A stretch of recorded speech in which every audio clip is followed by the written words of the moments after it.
Hello बच्चों, welcome to our YouTube channel. मैं आदर्श तिवारी, आपका फिजिक्स का मेंटर, आज आप लोग से शेयर करूंगा एक ऐसी स्ट्रेटेजी जिससे आप क्लास 10th के साइंस सब्जेक्ट में 90 प्लस या 95 प्लस स्कोर कर सकते हैं। उसके साथ ही मैं आप लोग से बात करूंगा क्लास 10th के साइंस सब्जेक्ट के सिलेबस के बारे में और एग्जाम पैटर्न के बारे में। तो आइए सबसे पहले हम अपने सिलेबस से शुरू करते हैं कि कैसे सीबीएसई ने अपना वेल मेंटेन तरीके से एक सिलेबस तैयार किया हुआ है और उसमें कैसे कैसे कौन कौन सी यूनिट हैं।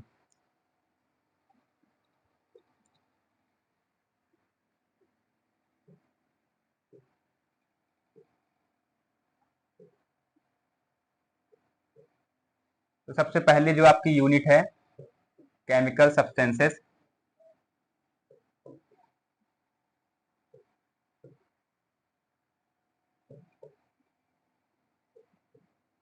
25 नंबर की आप लोग की ये यूनिट है। दूसरी आपकी बायो की unit world of living,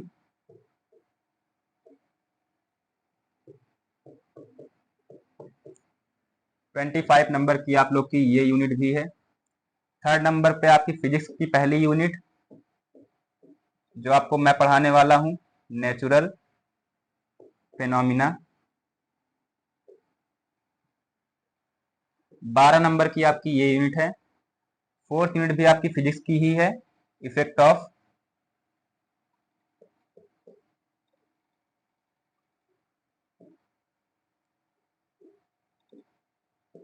of current. 13 marks का ये आपके एग्जाम में पूछा जाता है।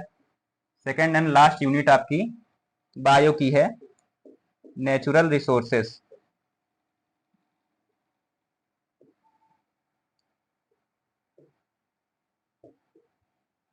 5 नंबर की आप लोग की ये लास्ट यूनिट है। तो इस तरीके से आपका सीबीएसई बोर्ड का ये सिलेबस है, 5 यूनिट में डिवाइड है। क्योंकि मैं आपको फिजिक्स पढ़ाऊंगा तो हम फिजिक्स की तरफ बढ़ते हैं।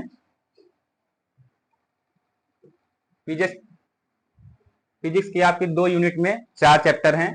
पहला चैप्टर है आपका लाइट,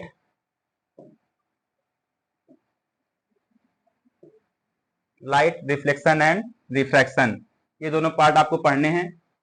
काफी अच्छे क्वेश्चन इससे आते हैं, न्यूमेरिकल भी पूछे जाते हैं। 10 मार्क का आपका ये चैप्टर है पूरा। सेकंड नंबर पे आपका आता है ह्यूमन आई। ह्यूमन आई में सीबीएसई बोर्ड ने कुछ टॉपिक हटा भी दिए हैं, काफी छोटा चैप्टर है, उसी हिसाब से इसके 2 मार्क्स भी हैं। थर्ड पे आपका आता है इलेक्ट्रिसिटी, 7 मार्क्स का आपका ये चैप्टर है। न्यूमेरिकल इससे ज्यादा उठते हैं, कुछ इसमें लॉज हैं, कुछ फॉर्मूलाज हैं। न्यूमेरिकल के लिए ज्यादा बेस्ट चैप्टर है। फोर्थ नंबर पे आपका आता है magnetic effect of electric current, 6 marks का आपका ये चैप्टर है। तो इन चारों चैप्टर को हमें पढ़ना है, धीमे धीमे करके एक एक चैप्टर करके हम इसको पढ़ते जाएंगे। अब सबसे पहले हम आते हैं आपके मार्किंग स्कीम और एग्जाम पैटर्न पे।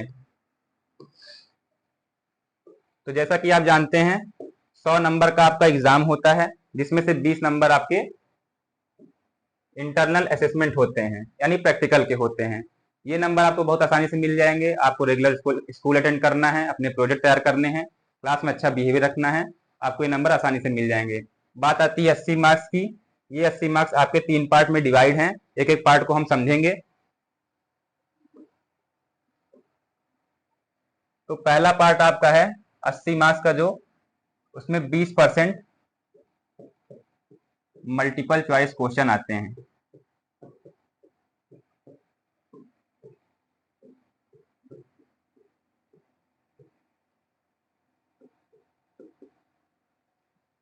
सबसे इंपॉर्टेंट पार्ट आपका है मल्टीपल चॉइस क्वेश्चन, क्योंकि यही आपके नंबर बढ़ाने या घटाने में मददगार साबित होता है। अगर आप एनसीईआरटी की एक एक लाइन पढ़ेंगे तो उससे कहीं से प्रश्न पूछे जा सकते हैं। तो बहुत ही इंपॉर्टेंट है आपको कि आप अच्छे तरीके से एनसीईआरटी रीड करें। सेकंड नंबर पे आता है 30% इसका रेशियो है कॉम्पिटेंसी बेस्ड क्वेश्चन।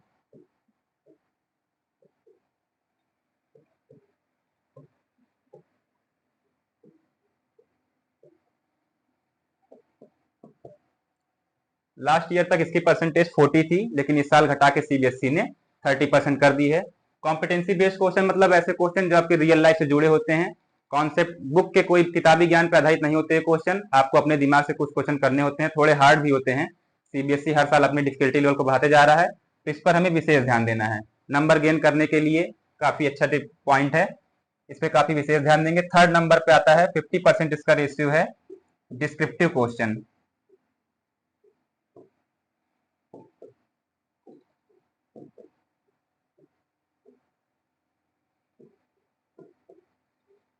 अब डिस्क्रिप्टिव क्वेश्चन में आपके जैसे शॉर्ट आंसर हो गया,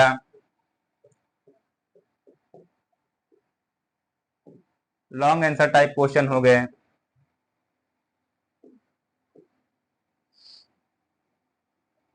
या फिर न्यूमेरिकल आपके हो गए, इस टाइप के क्वेश्चन आपके आते हैं। तो ये 3 तरीके के आपके क्वेश्चन आते हैं जिससे पूरा आपका 80 मार्क्स का पेपर बनता है। एनसीईआरटी से हमें पढ़ना है। सबसे मेन बात एनसीईआरटी की आती है। एनसीईआरटी एक ऐसी बुक है कि उसको आप पहला चैप्टर उठाएंगे, आपका कॉन्फिडेंस लो हो जाएगा। तो उसको पढ़ना तो जरूर है क्योंकि उससे क्वेश्चन उठते ही हैं। पिछले साल एक्सरसाइज से ही क्वेश्चन उसमें आ गए थे। तो उसको पढ़ने का तरीका मैं आपको बताऊंगा। सबसे पहले आप यहाँ चैप्टर कंप्लीट करेंगे मेरे नोट से या मेरे वीडियो से, उसके बाद उसका रिवीजन करेंगे, फिर जाके आप एनसीईआरटी पढ़ेंगे तो आपको उसकी एक एक लाइन समझ में आएगी। अब दूसरा पार्ट स्ट्रेटेजी। तो क्योंकि मैं आपको फिजिक्स पढ़ाने वाला हूं इसलिए मैं फिजिक्स पर बात करूंगा, बाकी अदर टीचर आपको अदर सब्जेक्ट के बारे में बता देंगे। तो एक ऐसी स्ट्रेटेजी है जो मैंने खुद ने फॉलो की थी और अच्छे मार्क्स स्कोर किए हैं। इसमें पहला आता है आपका कॉन्सेप्ट। कॉन्सेप्ट बहुत जरूरी है। कोई सब्जेक्ट में आप कोई भी चैप्टर में आपको पढ़ाऊंगा, सबसे पहले एक एक पॉइंट पर आप ध्यान देंगे, उसकी नोट बनाएंगे, उसको दिमाग में अच्छे से रख लेंगे, तभी आप आगे प्रैक्टिस कर पाएंगे। जैसे मान लीजिए मैंने ओम्स लॉ पढ़ाया, तो आपके दिमाग में ओम्स लॉ की चीजें, रूल, फॉर्मूला, डायग्राम सब कुछ होना चाहिए, तो आपका कॉन्सेप्ट क्लियर कहा जाएगा। वरना आप प्रैक्टिस कैसे करेंगे? मान लीजिए कोई क्वेश्चन पे आ गया तो आपको पता ही नहीं ओम्स लॉ क्या होता है, तो कैसे आप आगे बढ़ पाएंगे? इसलिए कॉन्सेप्ट पे विशेष ध्यान देंगे, नोट बनाते रहेंगे, लगातार रिवीजन करते रहेंगे। सेकंड नंबर पे आता है मेक योर ओन नोट्स।